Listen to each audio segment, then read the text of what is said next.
NegroVMX here, and you damn well know by now how much I fucking love the Castlevania series.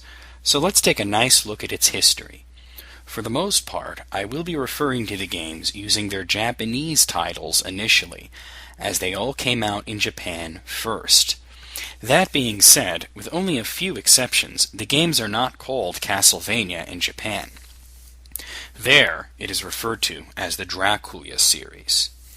The first game in the series goes by the name Devil's Castle Dracula, although occasionally it will also be referred to as Demon Castle Dracula. It's all about how you translate from Japanese to English. Devil's Castle Dracula was released in 1986 on the Famicom Disk System and MSX2 home computers. The Famicom and MSX2 versions were different in gameplay, though. They did share the same basic premise. You play as Shimon Belmondo, a warrior descended from the legendary Christopher Belmondo. Christopher was famous because 100 years ago he defeated the embodiment of all evil, Dracula. Now Dracula is back, and it's up to his descendant, Shimon, to defeat Dracula again. The Famicom version was brought to America. For our version of the system, the NES. Since you can't use the word devil in an NES title, they changed the name to Castlevania. I find this to be oddly prescient, as future entries in the series would focus way more on the castle than on just Dracula. They also changed some names, most notably Shimon Belmondo became Simon Belmont. The American game manuals also did not reference his ancestor Christopher at all, which would later lead to some confusion.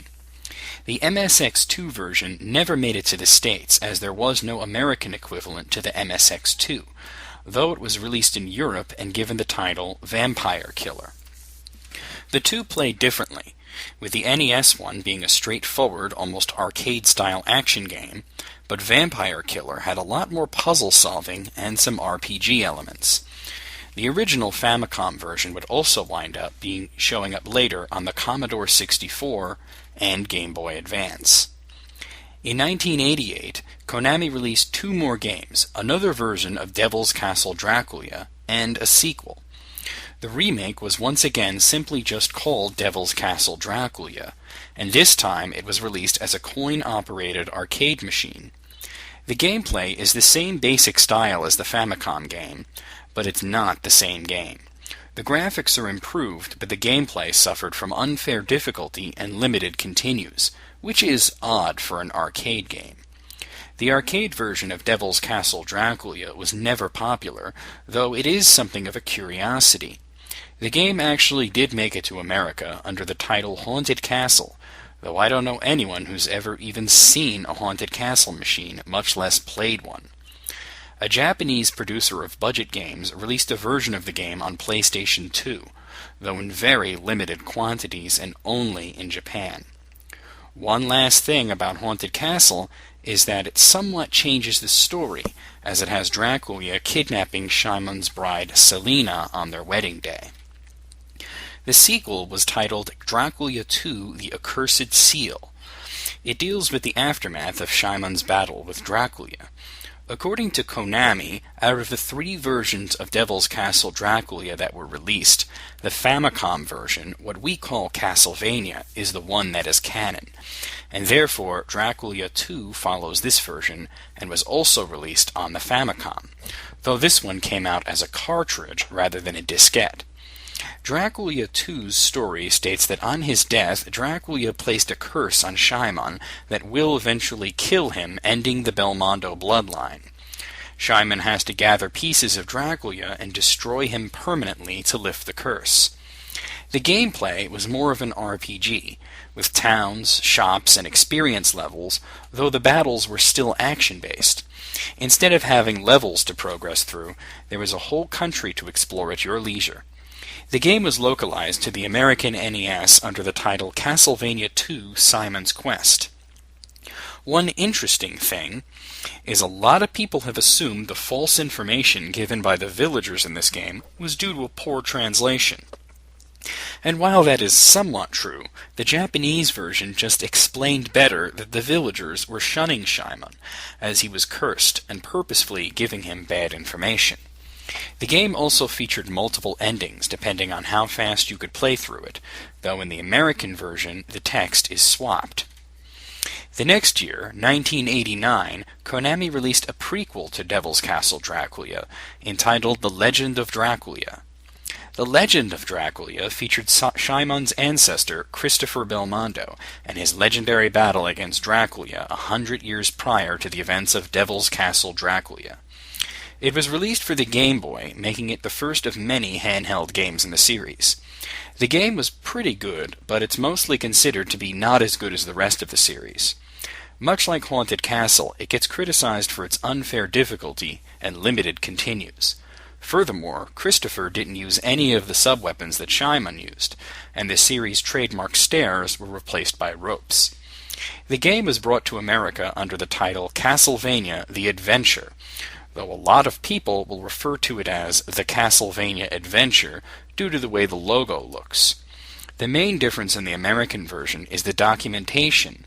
The hero is not named as Christopher Belmont, leading many people to assume that he was Simon Belmont and that the game was a second sequel to Castlevania. This would later get rectified, but it's not the last time that this would happen. In 1990, the series would return to the Famicom with yet another prequel, this time taking place even earlier than The Legend of Dracula, meaning that Christopher was not the first Belmondo warrior to battle Dracula. This game was entitled The Legend of the Devil's Castle, and was released for the Famicom.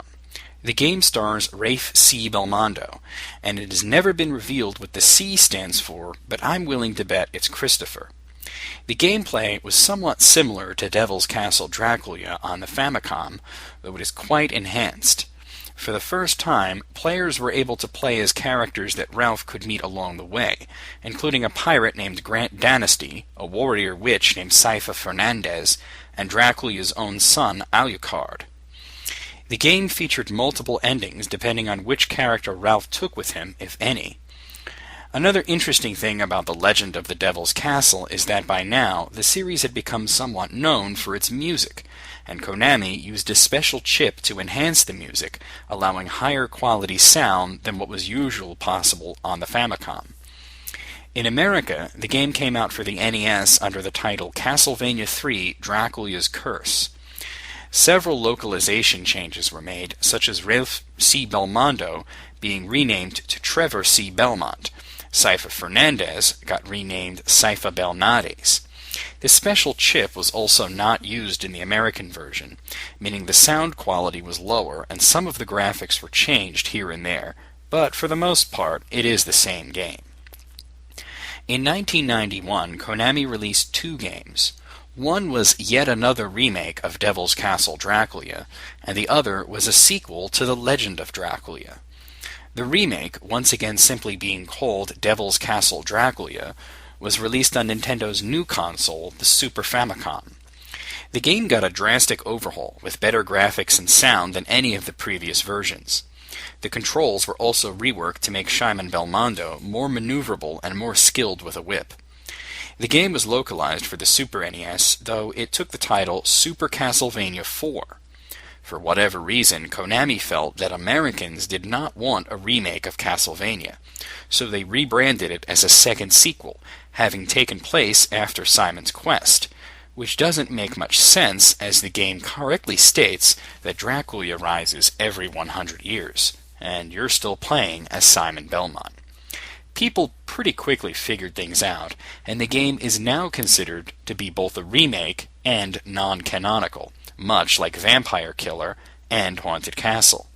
Regardless of this, the game is considered to be a classic, and many feel it is the best version of the game.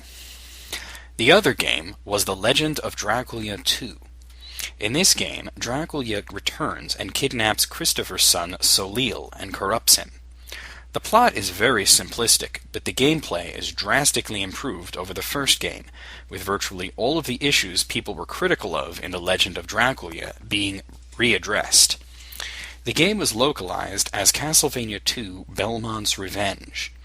The localization was much better than its predecessor, and any ideas of the first game starring Simon and being a sequel to Simon's Quest were thankfully scrapped.